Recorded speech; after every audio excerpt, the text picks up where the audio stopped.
Hello, everybody, and welcome into the Autzen Audibles podcast. I am your host, Jared Mack. With me on this Wednesday is friend and colleague Erik Skopil. Erik, how are we doing today? We're doing okay. We're good. All right. We got some good injury news. We'll jump into that. The reason I hesitate is the seasons have changed and it is very cold outside, and I'm wearing my winter jacket outside and for this podcast because I think I needed it. I got the heat going in the office, so There you go. took off the sweatshirt. But yeah, everybody, welcome in. This is your Wednesday edition of the podcast.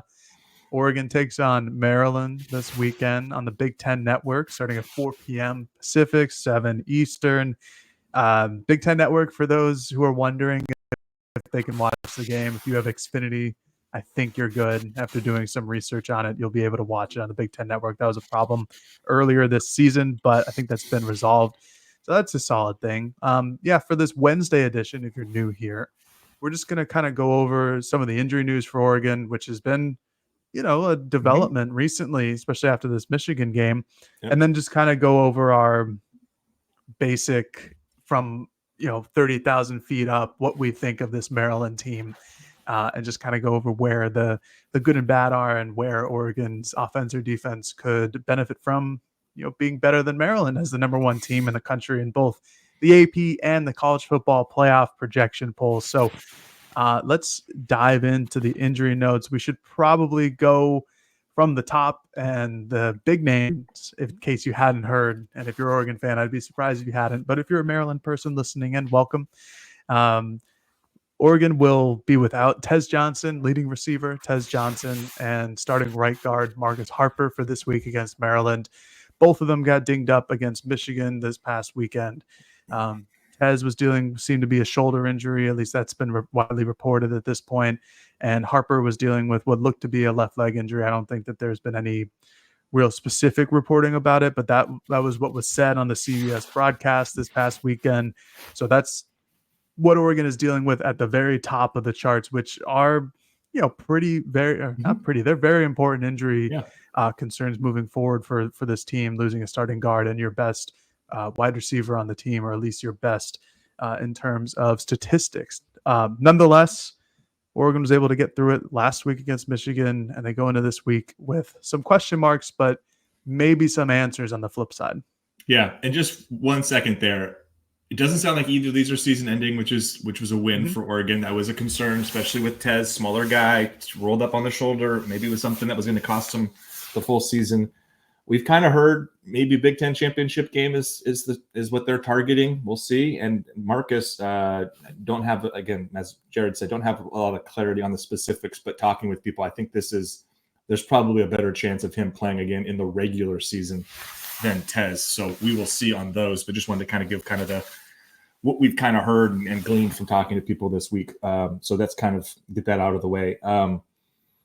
Let's start with the Tez thing, because that leads us into, I think, the biggest news we've had from a practice report in a while, which is that Gary Bryant Jr. is back practicing. On Monday, we had a question asking about him, and I gave a real, I don't know what to make of an answer. And I suggested, there's no reason to believe this guy's going to play anytime soon, because we hadn't seen him at practice in a while. And if you kind of need to practice to be able to play in games. And sure enough, the next day on Tuesday, he was out there. The first guy, we should note, returning punts, which is Tez Johnson's normal responsibility.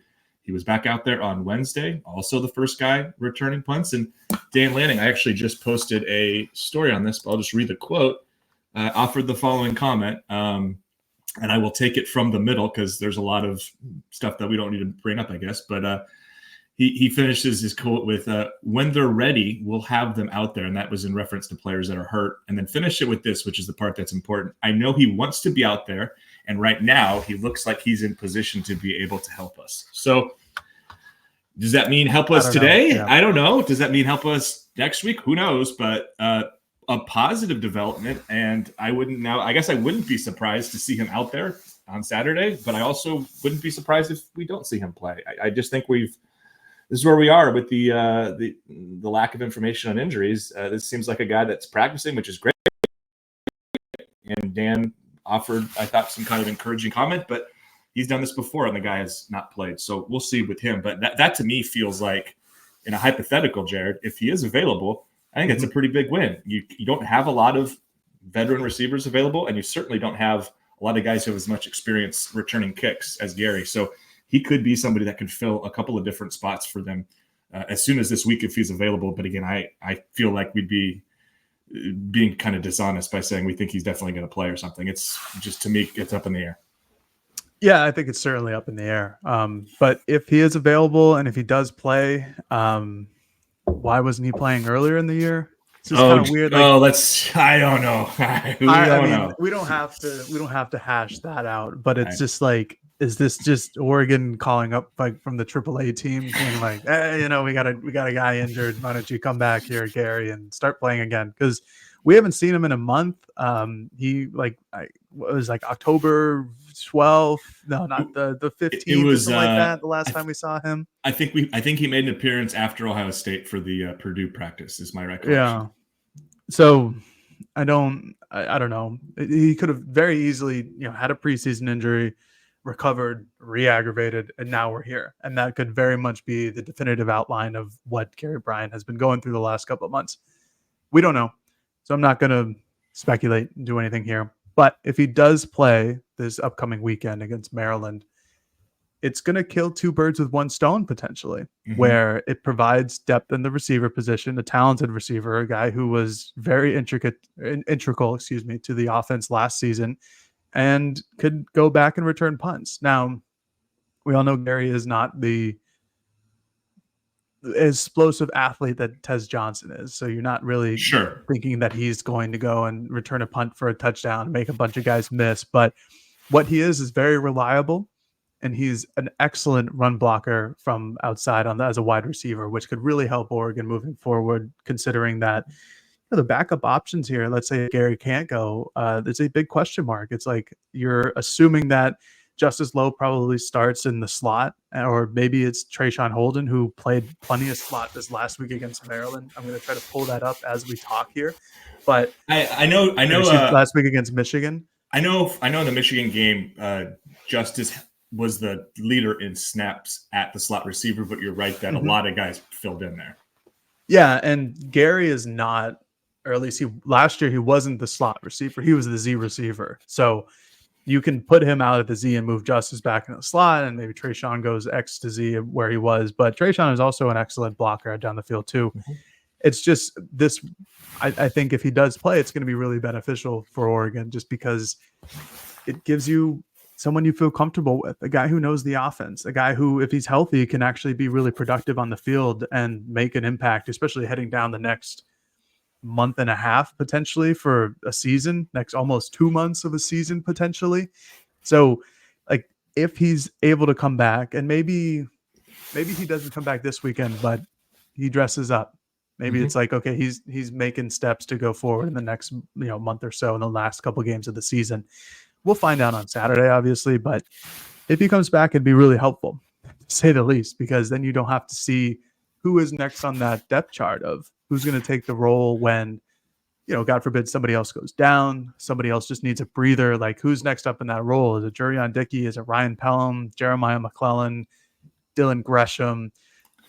There's a lot of question marks around all those guys because they just don't have any game time. Most of them are true freshmen, and then Jurion Dickey is a guy who just hasn't really seen the field a lot in his first 2 seasons at Oregon. So a lot of question marks, but if Gary does come back, a lot of those question marks are now alleviated because he's played multiple years, starter, Power 5 level, Power 4 level, whatever you want to say, and he's productive. We saw it last year. So it'd be really nice if he played, but I don't know. I guess it's encouraging what Dan said. It's definitely encouraging. It's just not definitive in any way. And one thought here, Jared, I just kind of dawned on me of how many practice passes do you think Gary's caught from Dylan Gabriel since he's been here? Because we have to remember he was also in and out of the fall. Like, I mean, I'm not trying to diminish his ability to help, because I think he's undoubtedly a more reliable option than the true freshman and redshirt freshman we just ran through.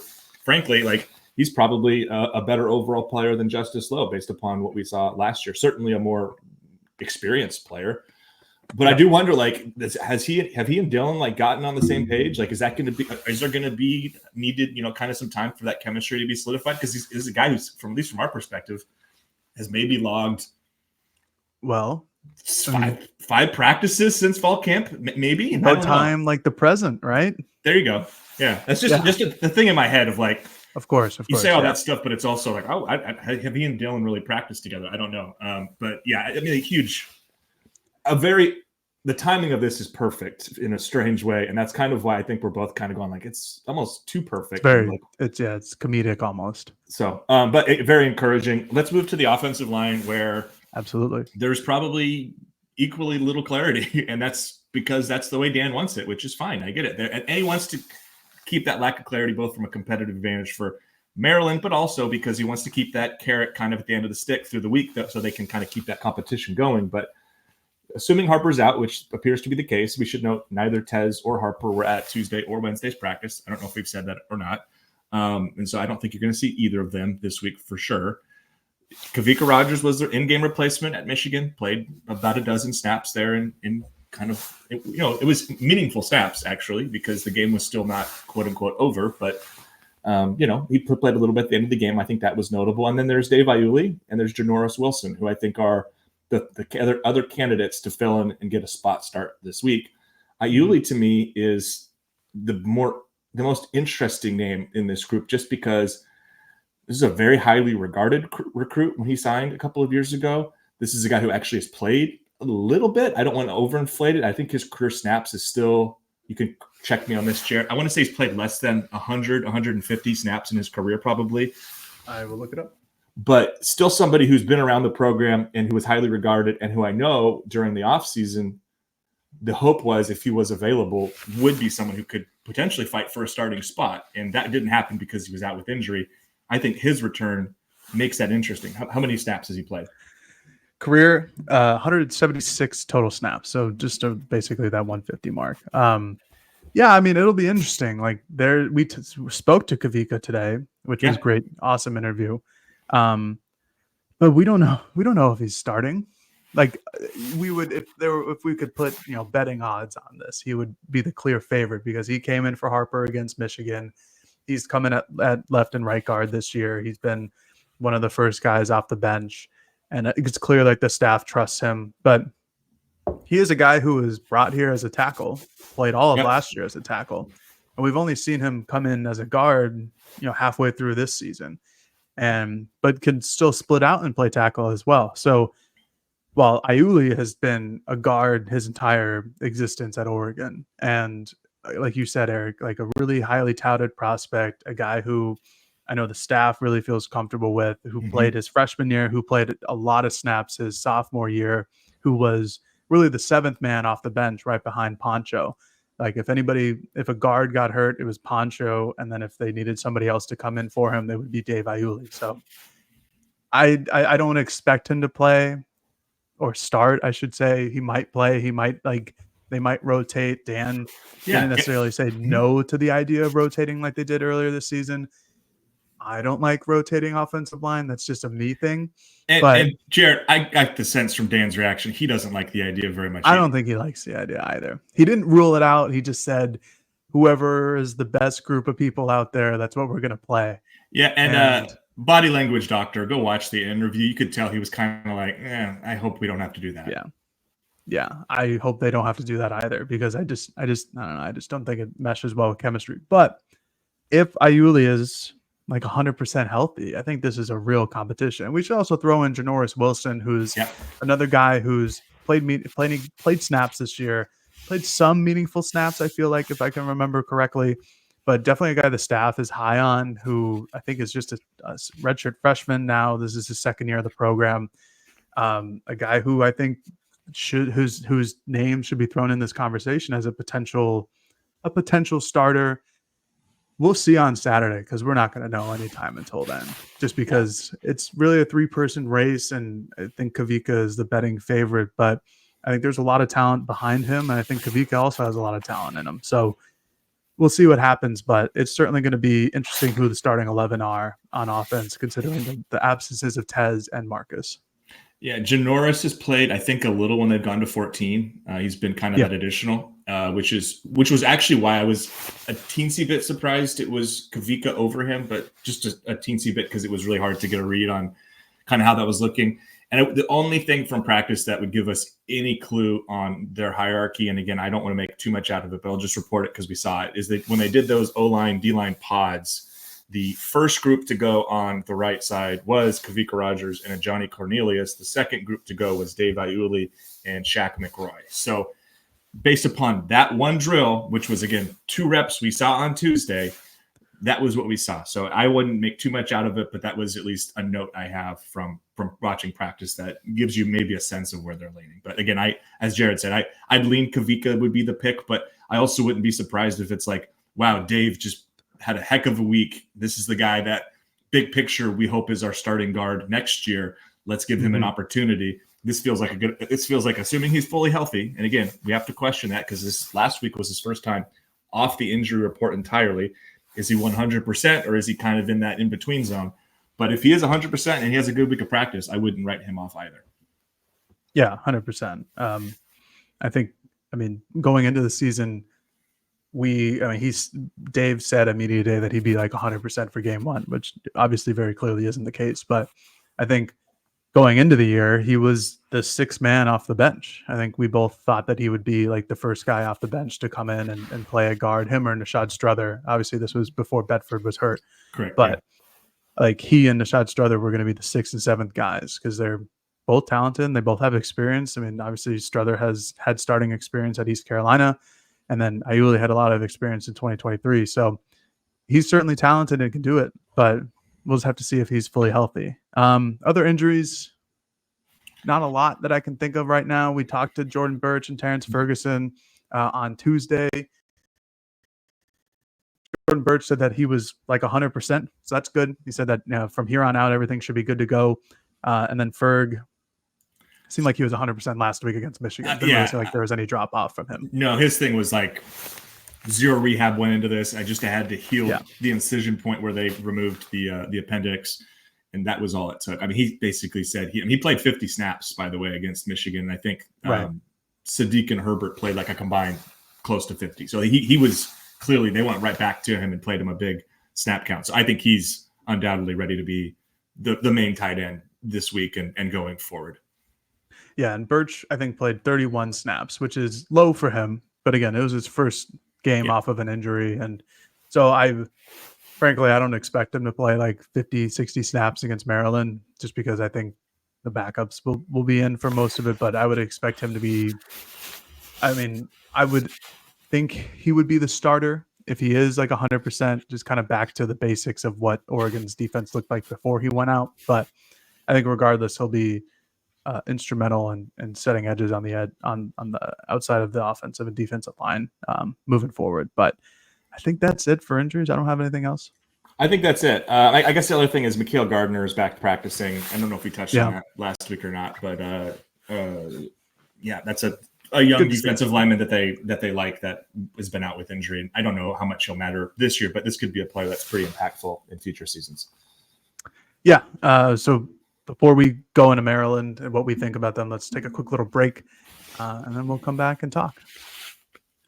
All right, we are back here on the Autzen Audibles podcast. Just went over some injuries.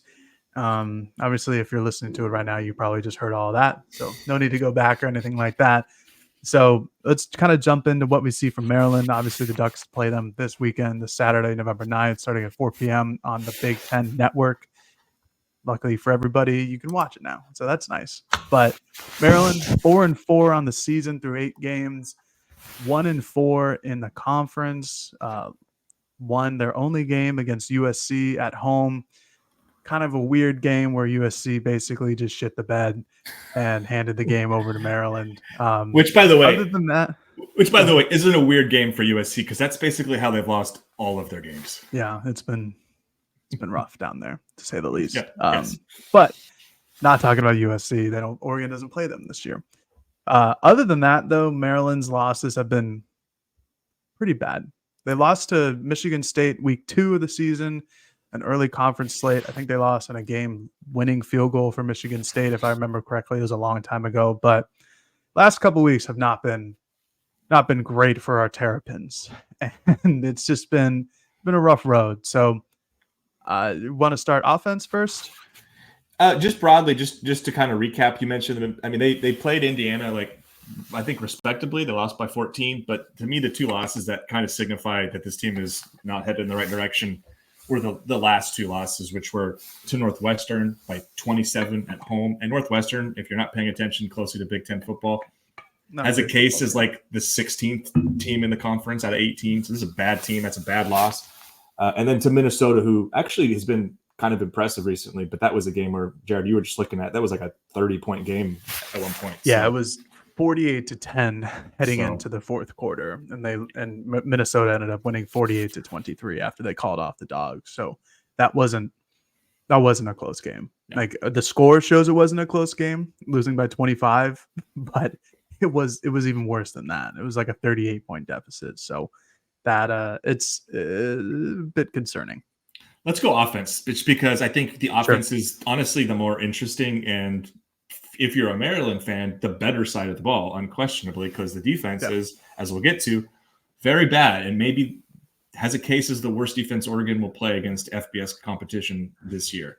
It might. Yeah, we'll get there. Yeah, it's not good. Yeah. The offense is like kind of interesting. This is the closest thing you've seen all season to like kind of like a pass heavy old school Washington State. I know that's not quite the same thing in terms of how they're operating, but they're going to throw the ball 40 plus times a game. At least that's what they've averaged. This is, undoubtedly the most prolific pass offense in this conference. And I think it's 6th in the country in terms of passing rate. So they're going to throw the ball. And it starts with Billy Edwards, who's, I think was a surprise when he won the job this year. They brought in a transfer and he was able to beat him out. He was kind of their running quarterback last year. I think he had 7 rushing touchdowns, but this year he's been like, I think, a pretty impressive passer for the most part. Like, he went and watched that USC game. He had to rally them back, made some big throws. He has some good receiving talent. I think this is one of the better receiving cores, certainly on Oregon's schedule, and probably a top 6 maybe group in the Big Ten this year.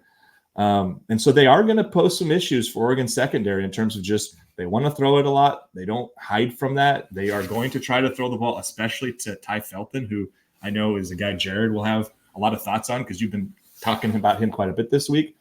And so on offense, like, they have some pieces that could theoretically cause problems, but the issue there is their offensive line is terrible and they don't have a run game really to speak of. So it's very one-dimensional. And I think my thinking about this is it reminds me of last week's matchup in the inverse. Last week, it was a very one-dimensional run offense that couldn't really pass. This week, it's a very one-dimensional pass offense that really can't run. So Oregon's defense, I think, is too good to have a really hard time with a team that is this one-dimensional, and especially when it's this one-dimensional in a way that almost plays into their strengths. Like, I didn't think going into the season the secondary was going to be quite as good as it's been, but you look at the counting stats and their top 10 in several of those nationally, and I think PFF, you can correct me if I'm wrong on this, Jared, they were at least top 3 or 4 in coverage grades. I know that doesn't just include the defensive backs, that also includes linebackers and anybody who drops into coverage, but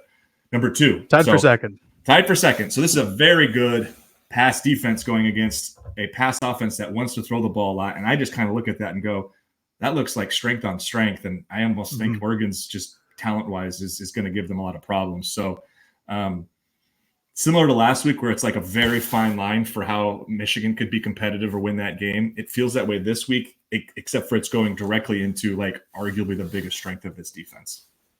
Yeah, 100%. I'll start with Billy Edwards. Billy Edwards Jr., to be clear. Just some counting stats for the lad: 2,300 yards passing, completing 68.4% of his passes for 13 touchdowns and 6 interceptions. 13 touchdowns feels low for 2,300 yards. Wow. And how many pass attempts too? Because I bet you that's a really low rate. 313. It's a lot. So it's like 1 every 25 passes or something. When Erik says like this is a high profile passing attack, it's 42 attempts a night. It's a lot. It's a lot. And it's similar in terms of that to like the Michael Leach, the Washington State offenses of years past, in terms of just the straight amount of passes that are being chucked across the field. But I think Edwards is pretty good. Like watching his tapes, I feel like he throws a good ball. He's obviously got really good talent, and Ty Felton, who has 73 receptions for 907 yards this year. So they are feeding him and Caden Prather, who has 45 receptions for 487 yards. Like that's that's almost 1,400 yards combined. Mm-hmm. And the thing is, like, I'll get into this a little later, but obviously Oregon's secondary strength is huge this year, and the development of Nico Reed alongside Jabbar Muhammad has turned them into a great secondary. And so if you're Maryland, you're looking at this, it's like, all right, well, Muhammad's going to be on Felton more likely than not if we could play this up. And there's, for as good as Jabbar Muhammad is, there's going to be plays where he lets something up, and that's just going to happen. It's football.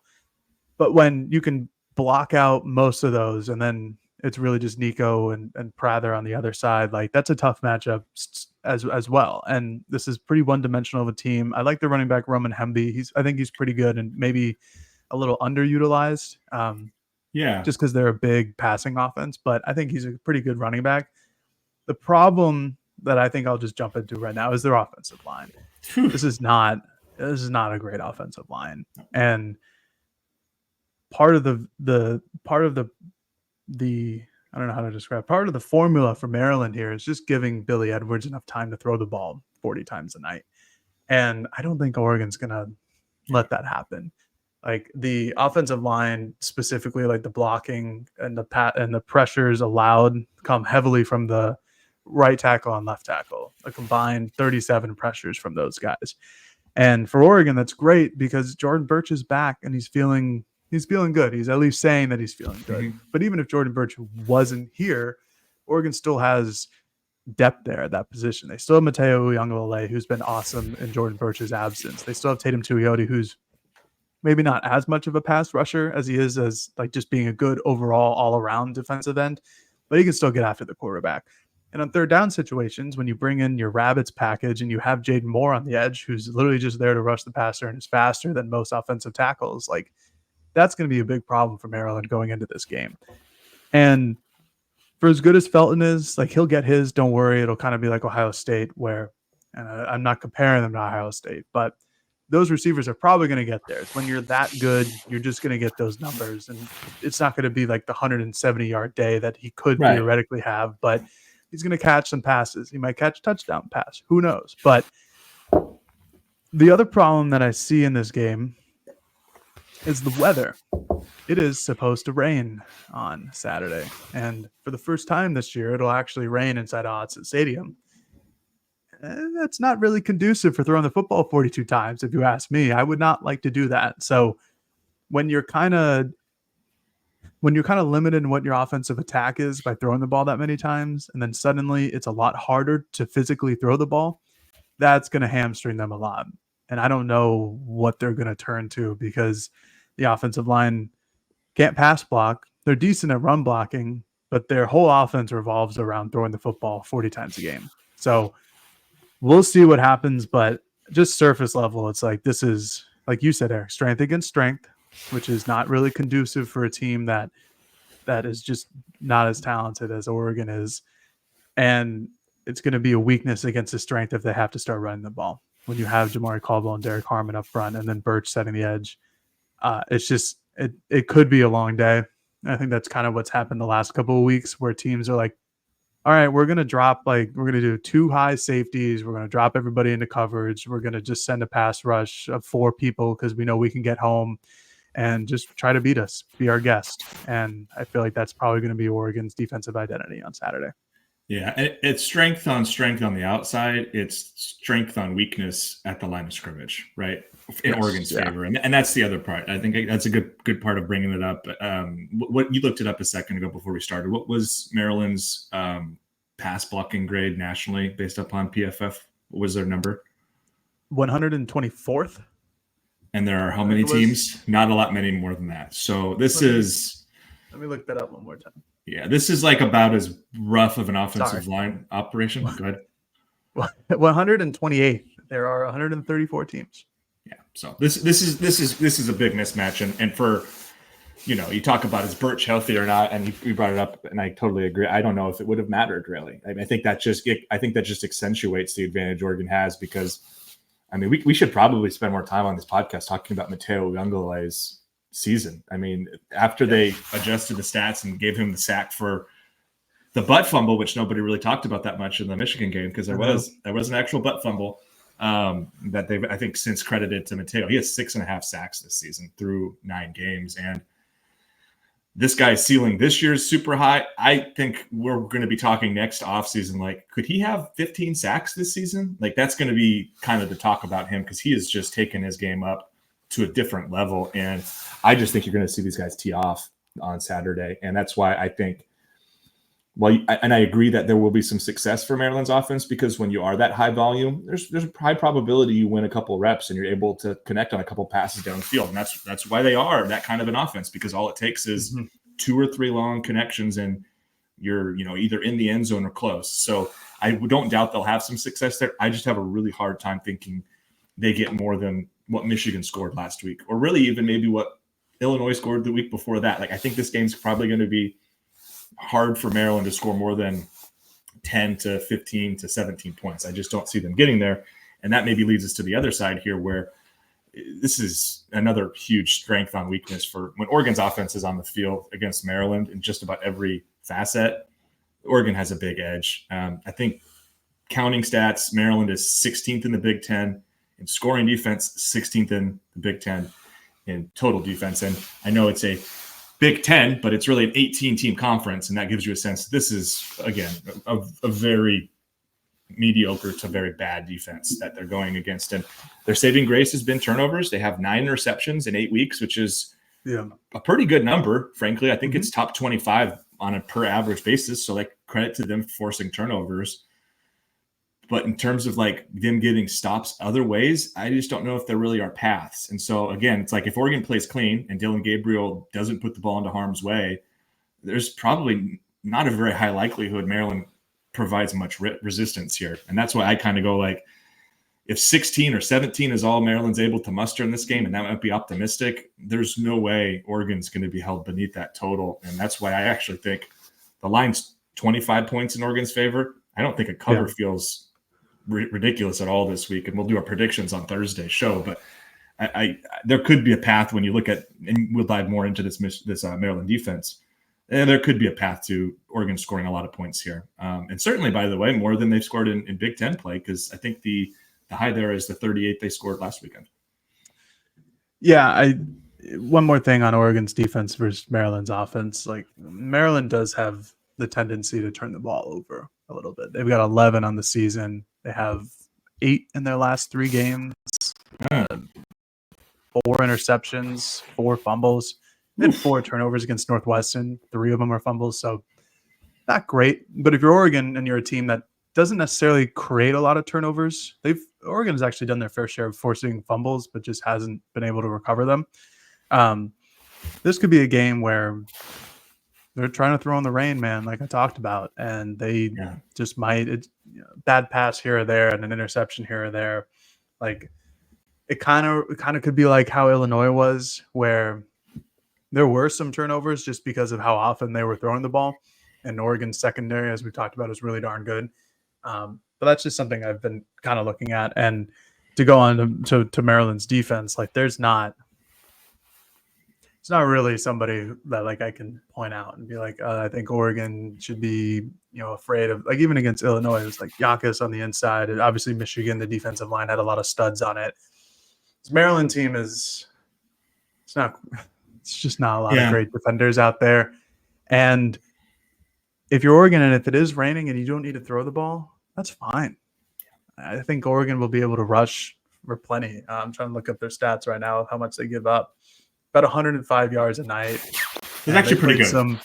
They're pretty good against the rush, but they've also played some, they played Villanova. They played UConn. Like, not some great powerhouses here. I mean, Northwestern, again, not a great powerhouse team. They still won by 27. Like, this could be a game where Oregon is totally comfortable just running the ball. And I don't think, Maryland has played an offensive line as talented as Oregon's is, even without Marcus Harper going forward in this week, but they're allowing 381 yards per game, 5.8 yards per play. This could be a big offensive game for Oregon, and I think it won't be just because of the rain and then their kind of like inability to throw the ball deep.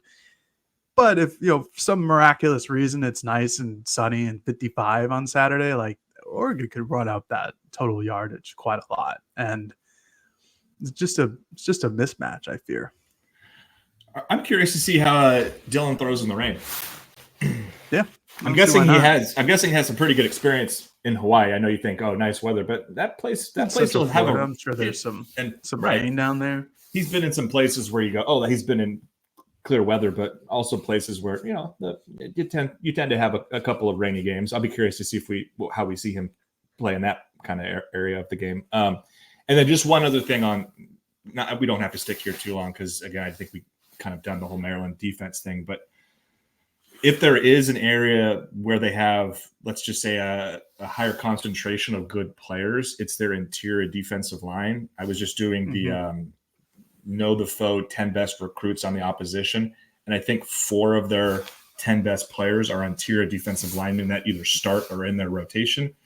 And again, these are not 5-star caliber recruits. These are like kind of low to mid 4 stars, but this is at least an area where they've got some size and some 320, 330 pound guys that could cause some problems. And I think that speaks to why the rush total might be kind of what it is. But I also don't think this is a team that you're going to have much difficulty running off tackle. And that might be sort of what this is in part because you aren't going to have one of your starting guards. But I could just see this being a game where it's pitches, it's screen game, it's get the ball out in space and just let your guys take over. Because while they do have some big boys in the middle that might end up being NFL players, it's certainly not a group that you look at and go, it's anywhere scarier than what they just faced last week. And I know they didn't run exclusively between the tackles against Michigan, but they actually had, going back and watching the game, probably a little more success between the tackles than I anticipated they were going to. So I don't have a whole lot of qualms about Oregon having success on offense, even if I were to suggest like, hey, if there is an area where Maryland's kind of good,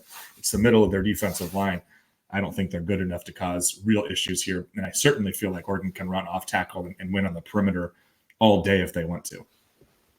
Yeah, the names who stuck out were Kellen Wyatt, edge rusher, number 45, then Donnell Brown, another edge rusher, number 9. Like those are the guys who lead the team in pressures, who are up there in terms of tackles for loss and sacks on the season as well. Like if you want to pay attention to see like if those guys are kind of game wrecking or have the potential to, like those are I think the 2 guys on the edges that you should kind of be concerned about. And then Jordan Phillips up front, that's the guy, interior defensive lineman who's got 11 total pressures this year, but has really excelled in rush defense. So and he's number 8. So 9'8", 45, 6'3", 330, big boy, love it. Those are just like kind of names to watch if you're an Oregon fan watching this game and you want to know like, oh, who should I kind of key in on here when Oregon takes the field on offense, and especially with their new starting 5 on the offensive line. Like those are some of the guys you should look out for. But I think this could be a real big mismatch. There's a reason why the spread is 24.5 points, and we should note that Maryland is coming off of a bye, so they have an extra week to game plan here for Oregon. I don't think it'll matter. I think the last time, by the way, Maryland had a bye, it played Northwestern and lost by 27 at home. I'm pretty sure that was their last bye. So, and one thing I do want to say as we close here, like I think Mike Loxley's a really good offensive coach, and is somebody who, by the way, has overlapped with a lot of Oregon's coaches. That was a thing that I think we talked with James Crepia, the Oregonian, quite a bit this week. Is if you kind of look through some of the names on those staff, there's quite a bit of overlap from like time at Alabama with Tosh and Loxley and other stops. So like this is I think a coaching staff that should have at least your respect going into this game. I just don't think they have, frankly, the athletes to be a real problem. And I think even even talking with Jeff Ehrman from InsideMD.com yesterday, I just don't think there's a lot of confidence from them, even that this game's going to be really competitive. In fact, it was, I don't know. Did you watch, this is one last thought. Did you watch Loxley's Tuesday press conference? No, I didn't. He opened by saying something to the effect of, "Well, it's great the basketball teams have started because that'll take the attention away from us." And I was like, Good. that's a thing Good. you say when you're not feeling great about where this is going. So they've been 3 straight years with the Bull victory. They're 4-4. This week, I think we obviously expect a loss. I think they also play Penn State to close, so probably not getting to 4 straight years with one. But a team that Oregon clearly has the edge over in pretty much every area, I think. That is not a great statement to hear from your head football coach. I'll tell you what. It was kind of like, I was kind of like, that sort of sums up where this is going. Yeah. Not exactly how you want to open your press conference of the week that you play the number 1 team in the country. Not like, oh, we're looking forward to the challenge, the opportunity. It's like, this is good thing basketball is starting. Because their basketball teams are pretty good this year, and he was excited to tell the reporters about. He was fired up about their season starting, and I was like, yeah, he's probably like, I wish our season was over soon. So yeah, that sounds about right. But anything else? I got nothing. I think that'll do it. I mean, running through all of it, it feels hard to believe this game will be particularly competitive. And to your point earlier about maybe getting other players in the game, this really feels like it'll be a missed opportunity if in the fourth quarter you're not looking out there and see numbers you don't normally see. It'll be interesting too to see if there are backups, who does get the call, because it is redshirt crunching time. So that might be one of the storylines to kind of pay attention to at the end of the games. And if we're talking about that, it kind of tells you what we think of what this game will be. But I think that's going to do it from us here on the Autzen Audibles podcast. Again, Oregon, Maryland this weekend, November 9th, Saturday at 4 p.m. on the Big Ten Network. So everybody enjoy the game. Thank you all for listening to the podcast. If you'd like, leave a comment, a review, a 5-star review specifically would be very great wherever you listen to your podcast, whether it's Apple or Spotify or wherever that may be. But yeah, thank you all again for listening to the Autzen Audibles podcast. Talk to you later, folks.